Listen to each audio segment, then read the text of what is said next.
So, kamusta po mga Streetwise? Ako po si Takeru Miyamoto at welcome po sa aking munting channel. So mga kababayan, meron po tayo ngayong bad news dito. Actually, bad news po talaga to, no? Kasi po, dinownplay po ngayon ng Blue Ribbon Committee sa Senado yung kanilang unang draft na nagre-recommenda na kasuhan sila Joel Villanueva, si Chis Escudero at saka si Jingo Estrada. So sa unang draft nga po no, na dapat pakasuhan ngayon, further investigation na lang daw po. So actually magkaiba 'yon, di ba? So pag-usapan ngayon natin kung bakit napunta tayo dito. From kakasuhan ngayon, iimbestigahan na lang. Okay. So ngayon ito balita to from Billionaire News Channel pag-usapan natin to. Sabi dito, okay, tila watered down na ang partial draft report ng Senate Blue Ribbon Committee sa flood control scandal kung saan sabit ang 3 senador.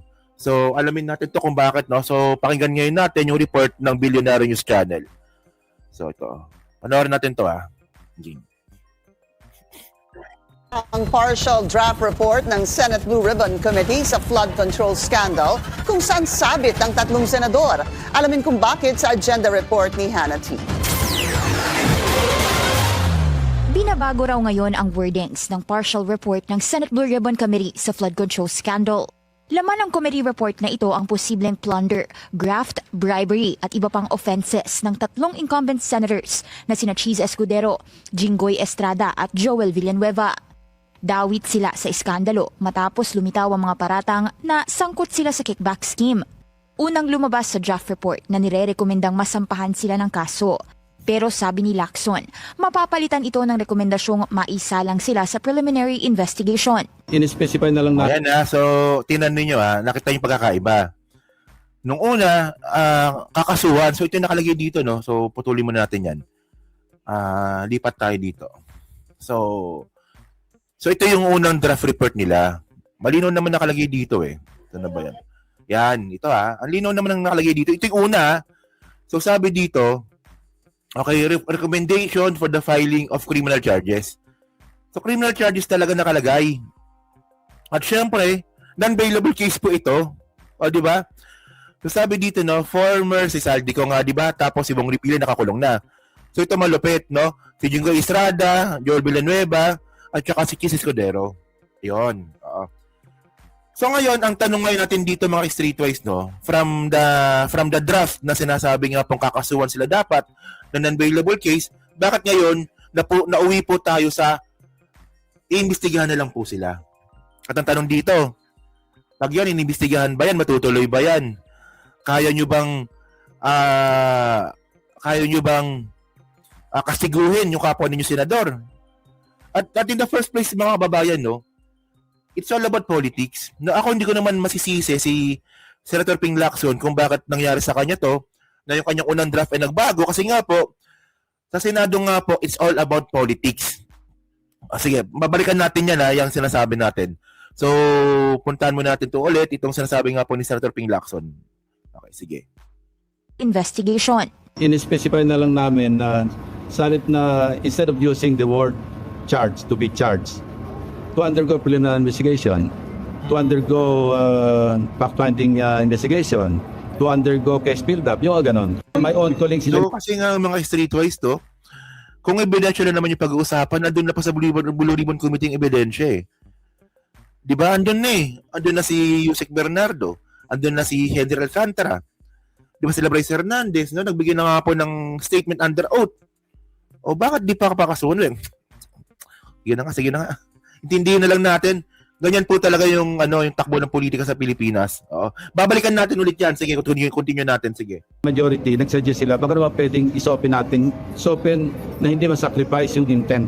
Hindi mababago yung substance. Kasi sabi ko, may baseline ako di ba? Bottom line ko, hindi ko talaga i-report out yung hindi ako naniniwala. Nabago man ang wordings, hindi raw nito pahihinain ang nasabing report. We never deviated. So pwede ba yun mga kababayan, no? Na nagbago man yung wordings daw po from the kakasuhan to imbestigahan. So, di ba nagbago report? Actually, to be fair, no? Kung ang pag-usapan naman natin dito is about legislation, posibleng hindi nga. Posibleng hindi. Kasi tandaan po natin, no? Kaya naman po kasi nag-imbestiga yung Blue Ribbon Committee, in aid of legislation po palagi yan. Ngayon, kung meron sila na pangalanan na posibleng sangkot sa flood control scandal ng mga senador, So, posible yung narrative, mukhang hindi nga magbabago. Yun nga lang, yung nagbago dito, no, yung outcome nga po ng from kakasuhan to imbestigahan. Sana gets nyo yung ibig ko sabihin, sana gets nyo, sige. Doon sa original intent ng aming committee report na mag-undergo ng PI. Paalala ni Lacson. Okay, so ngayon mga kababayan, ang tanong ngayon natin dito, bakit nangyari ito? No, bakit nagbago? So ngayon, puntahan ngayon natin itong statement ngayon ni Ombudsman Boying Rimulya. So actually may video to, pero ayoko yung i-play na yung video, yung news article na lang, no. So sabi ni Boying Rimulya dito, no, sabi niya dito, Ombudsman Rimulya on Blue Ribbon Report Revision, that's politics. Totoo yan. Oh. So sabi dito, Ombudsman Jesus Crispin Rimulya described Tuesday the revision of the Senate Blue Ribbon Committee report on flood control projects as just politics, saying the records of the panel, including the testimonies, remain valuable evidence. Remain valuable evidence. Okay. So, yung mga testimonies, valuable evidence po yan. Ay naman yung importante eh. Di ba? Sa Blue Ribbon Committee, may nag-testimony under oath. Ay naman pinaka-importante dito.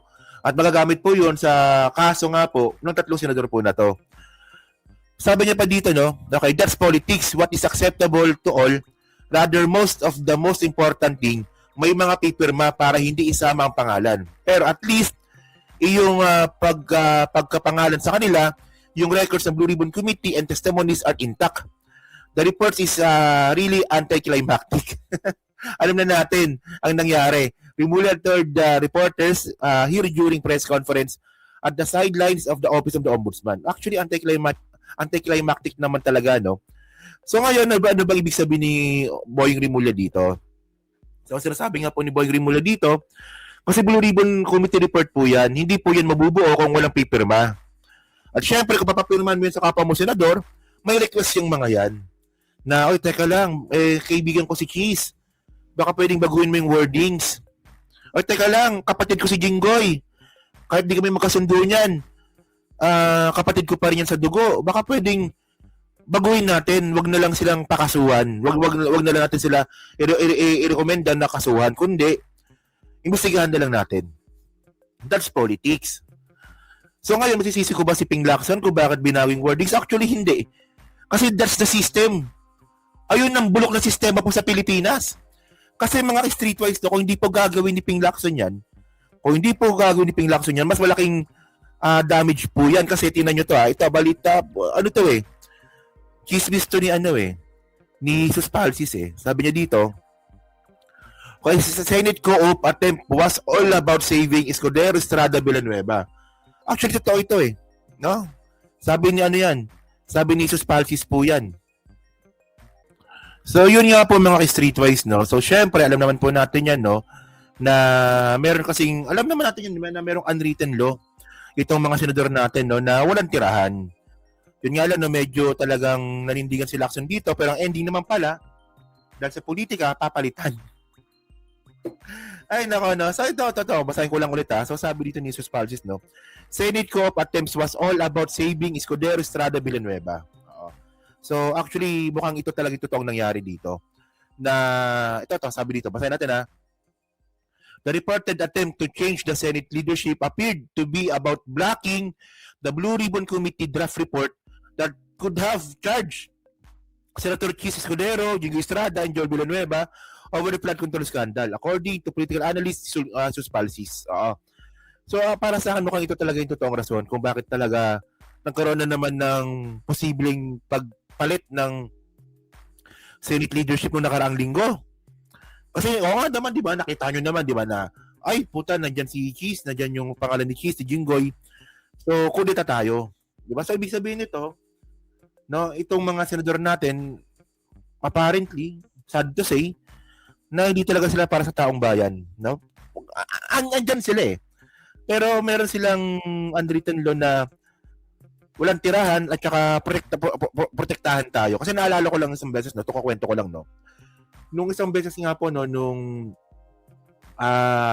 si Rapi Tulfo, no, tinitira niya si Cynthia Villar about sa mga pinapatay sa subdivision.